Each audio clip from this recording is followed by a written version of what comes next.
Hi, and welcome to my new unit on the square root function. And this first video is on the basic or the parent equation of the square root function. The basic or parent equation of the square root.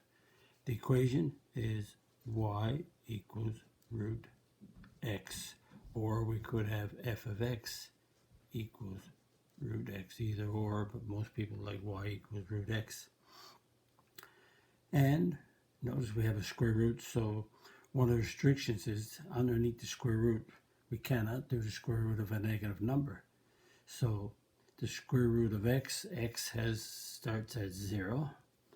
And what we'll do, we'll go with a 1, a 4, and a 9. The reason I went with 0, 1, 4, and 9 is the square root of these integers are perfect squares. The square root of 0 is 0. The square root of 1 is 1. The square root of 4 is 2. The square root of 9 is 3. And that keeps the numbers easy to graph in terms of integers.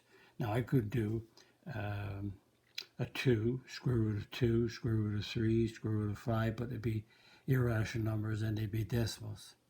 So if x is 0, y is 0. If x is 1, y is 1. X is 1, y is 1. X is 4, y is 2. X is 9, y is 3. X is 9, y is 3. So notice that this is the shape. Notice it's not a linear because it's the square root of linear is degree of 1. And notice also that root x is the same as x to the 1/2. Square root, that's a 2, and that's a 1, so it's x to the 1/2. So it's not a linear.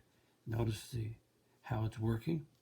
And that means that the x's start at 0, so the x's start at 0 and go to the right. So the domain is a set of x's greater than or equal to 0.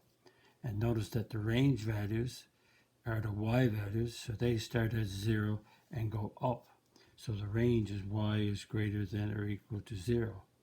And the notation for this, the interval notation, is a square bracket starting at 0 and going to positive infinity.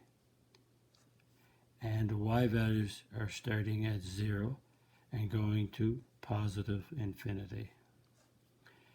And note, just a point, that the square root of a negative number is I, imaginary, something I. So the square root of negative 1 is 1i.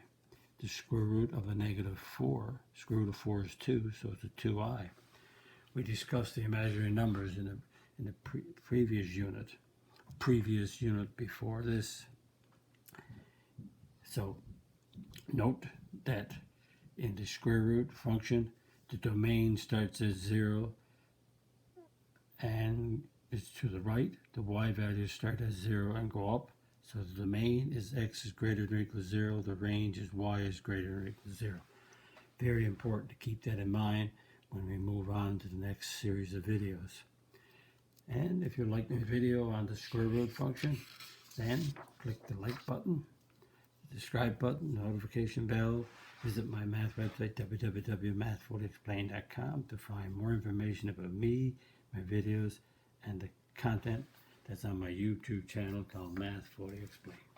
Thank you for viewing my video. Bye-bye.